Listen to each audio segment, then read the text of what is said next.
चुलबुली बहन विशाखा की शादी कुछ ही दिनों पहले कार्तिक नाम के एक लड़के से दुर्गापुर गांव में होती है। विशाखा अपने ससुराल में बहुत खुश होती है। एक बार विशाखा उदास बैठी होती है तो उसकी सास उसे आकर पूछती है, अरे बहू, तू इतनी शांत क्यों बैठी है? क्या हुआ बेटा? कुछ नहीं माँ जी, घर की याद आ रही थी। एक काम करना बेटा, अपनी छोटी बहन को बुला ले, तेरा मन भी लग जाएगा है? विशाखा ये सुनकर खुश हो जाती है और अपनी बहन शिखा को फोन करके बुला लेती है। शिखा विशाखा के ससुराल आ जाती है। ती, कैसी हो आप? अरे आ गई तू, मैं तो एकदम ठीक हो गई। शिखा पूरे परिवार से मिलती है। नमस्ते जीजू, कैसे हो आप? अरे बढ़िया बढ़िया, तुम बताओ। अरे कुछ नहीं जीजू। अरे आपकी शर्ट पर कॉकरोच।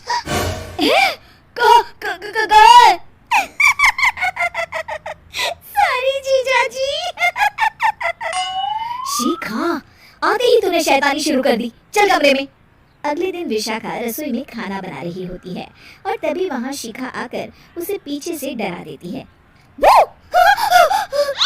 विशाखा डर जाती है और शिखा हंस पड़ती है। तू पागल है क्या शिखा? अभी मेरे हाथ से सब्जी गिर जाती ना।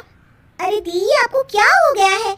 शादी से पहले तो कितनी मस्ती करती थी और अब एकदम बोरिंग हो गई हैं आप। ऐसा कुछ नहीं है शिखा, वो तो शिखा चूहा। दीदी, मुझे चूहे से बहुत डर लगता है। कहाँ है चूहा? देखा शिखा, मैं कुछ भी नहीं भूली, मस्ती करना भी नहीं। सच में दीदी, आपने तो डरा ही दिया था मुझे। दोनों बहनें आपस में बात कर रही होती है, तभी शिखा को एक आइडिया आता है। दी, क्यों ना आज हम इन सबको डराए? नहीं शिखा, ये मेरा ससुराल है, यहाँ लोग मजाक में नहीं लेंगे तुम्हारी बात को। अरे दी, तुम भी ना कितना सोचती हो। रात में जब सब सो रहे होते हैं कि अचानक से विशाखा की सास को पायल की आवाज सुनाई देती है। वो आंगन में आकर देखती है तो आवाज आना बंद हो जाती है। अरे कौन है इतनी रात को? वो जैसे ही मुड़ती है तो देखती है कि सफेद साड़ी में एक औरत घूम रही है। वो डर जाती है और भागकर अपने कमरे में चली जाती है। वो औरत और कोई नहीं पर शिखा होती है। सास को डरा हुआ देख शिखा जोर जोर से हंसने लगती है।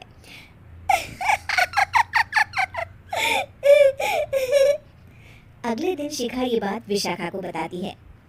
ऐसा तुझे नहीं करना चाहिए था शिखा, ये मेरा ससुराल है और तू यहाँ ऐसे मजाक नहीं कर सकती। किसी को पता चल गया ना तो हमारी तो शामत आ जाएगी।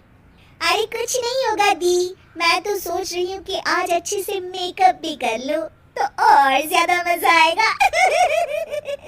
शिखा वहाँ से चली जाती है और विशाखा की सास ये सब सुन लेती है। ओह, तो ये सब शिखा का करा धरा है। रात में जब पूरा घर सो रहा होता है तो शिखा फिर से मेकअप करके आती है और पायल की आवाज फोन से बजाकर टहल रही होती है घर में। तभी उसके ससुर आ जाते हैं। शिखा जैसे ही उनको डराती है वो अचानक से गिर पड़ते हैं और बेहोश हो जाते हैं। शिखा ये देखकर डर जाती है। अरे अंकल जी, क्या हो गया आपको? दी, जीजू, जल्दी आओ। अंकल जी उठिए ना। सारे घर वाले वहाँ आ जाते हैं। अरे पापा, क्या हो गया आपको? क्या हुआ शिखा, ये बेहोश कैसे हो गए? अरे तूने डराया क्या इन्हें ये चुड़ैल जैसा मेकअप करके हैं? आंटी जी, मैं तो बस मजाक कर रही थी, मुझे नहीं पता था कि अंकल इतना ज्यादा शॉक्ड हो जाएंगे। तुझे पता है ये दिल के मरीज है। हे भगवान, इन्हें तो दिल का दौरा पड़ गया है। शिखा घबरा जाती है। क्या दिल का दौरा? तेरी वजह से आज इनकी ये हालत है। इन्हें कुछ भी हुआ ना तो तू जेल जाएगी, समझी? शिखा रोने लगती है। नहीं आंटी जी, ऐसा मत बोलिए, अंकल को कुछ नहीं होगा। तभी ससुर को छींक आने वाली होती है। वो छींक रोकने की कोशिश करते हैं लेकिन फिर भी उन्हें छींक आ जाती है और उनकी आंख खुल जाती है। अंकल, आप ठीक तो है ना अंकल? ससुर और सास हंसने लगते हैं। क्यों बेटा, सिर्फ तुम्हें ही मजाक करना आता है क्या? है? तो क्या पापा बेहोश नहीं हुए थे?